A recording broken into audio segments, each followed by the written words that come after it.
Well, here I am in my home, and before I take the drug, Dr. Osmond's got one or two quite unrehearsed questions, I've no idea what they are, to put to me. Right, Christopher. Carry on. Could you tell me the date today, please? The date? Yes. It was Friday, the 2nd of December.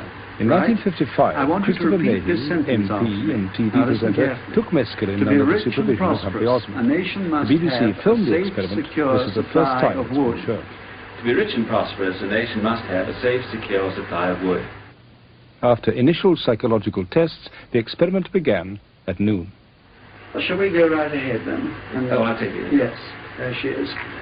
Well, I'm feeling perfectly fit at the moment, and as sane as I ever am, and I'll take the drug now.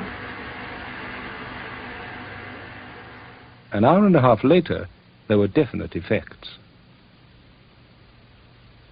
Could you perhaps tell us any particular colour which you think... Yes, there's colour just behind Tubby there. Yes. There's this colour of damn. I warned you, Humphrey, that on colours my vocabulary is bad. Are you talking about the reddish curtain behind Tubby? Yes, and in fact it has the most extraordinary gradations of mauve and lights. Sorry, this is just my own poverty of vocabulary. I can't describe it. Would it surprise you if I said it looked to me a rather dullish red curtain, which has very few... Intellectually, I'd be amused, Humphrey. Yes. Now, who would you feel in this situation, whose judgment would you feel was sounder? Now you're asking me, this is the $64 question, whether I'm seeing the curtain more nearly as it is, or whether I am intoxicated and seeing pink elephants, which is, of course, the thing that fascinates me about it.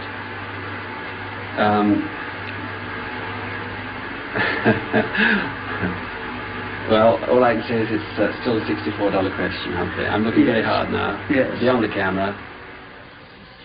Today, elevated to the House of Lords, Christopher Mayhew watches the film with Humphry Osmond. I quite like to think about whether it's good evening or good morning. But you also said the thing you weren't sure whether it was... Now I'm back again, and I see that the sentence I meant to say can't be said. I think this is the most interesting thing I've ever done. And I say that after 30 years in which the whole ghastly business, you know, has been depreciated, when drugs have been abused, when this is our major social problem. I mean, I do know all that, and I hope and pray it never helped anybody to experiment with drugs. Nevertheless, the actual experience seems to me to have been profoundly interesting and thought-provoking.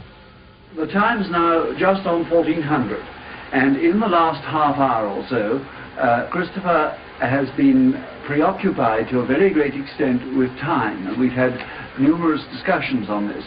In the interval, he tried to instruct me as to how to work his recording machine, and unfortunately we were quite unable to work it. He has also been listening to a certain amount of music. Now I'm going to ask him once more to go over the Babcock sentence that I did, and also to take away 7 from 100.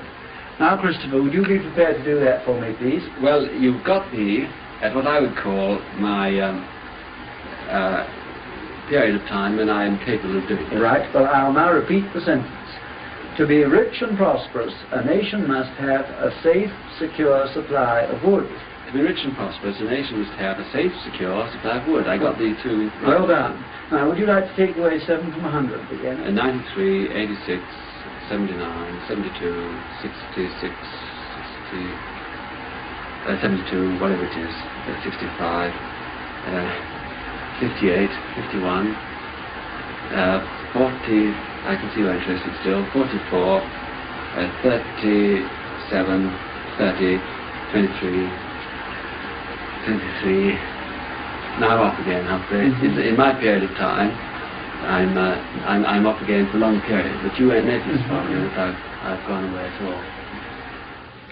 Perhaps half a dozen times during the experiment, I would be withdrawn from my surroundings and from myself, and have an experience, a state of euphoria, for a period of time that didn't end for me. It didn't last for minutes or hours, but for months. I do try and assure you that from my point of view, between the time that I perhaps begin this sentence and the time that I end it, I shall have gone a long time will be elapsed, and the psychiatrists afterwards, and common sense, they all said, this is nonsense. You couldn't have had these experiences because there was no time. As the film shows, there's no time for you to have them in. And the psychiatrists would speak, and I accept this, that I was simply showing the symptoms of what they call the disintegration of the ego. I accept that too. At the same time, they didn't have the experience.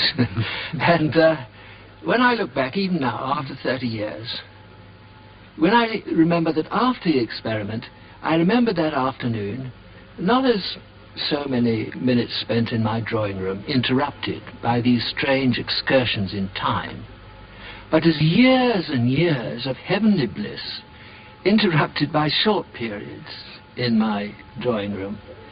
When I recall it, and when I recall various other symptoms, I think the simplest explanation is that I had these experiences, that they were real, and that they took place outside time.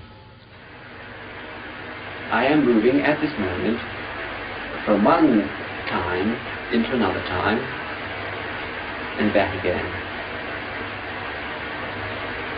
And I'm not so conscious, Humphrey, of moving myself in space. But I'm extremely conscious of moving in time, of things having no succession,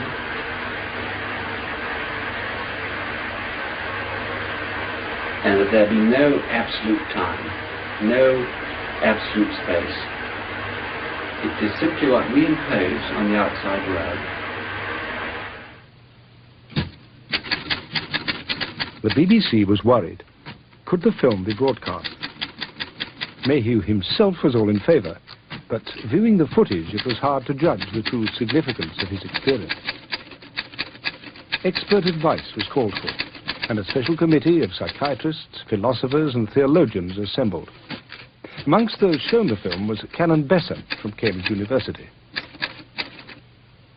From a religious standpoint, he felt Mayhew's mystical adventure had been obtained on the cheap. The others agreed, and the committee had no hesitation in reaching a verdict when asked by the BBC whether or not Mayhew's experience was valid. The film was never shown. I think that the experience was valid. I think, for the reasons I've given, that you can dismiss it as a dreamlike hallucination which lasted a fraction of a second, owing to the disintegration of my ego and so on.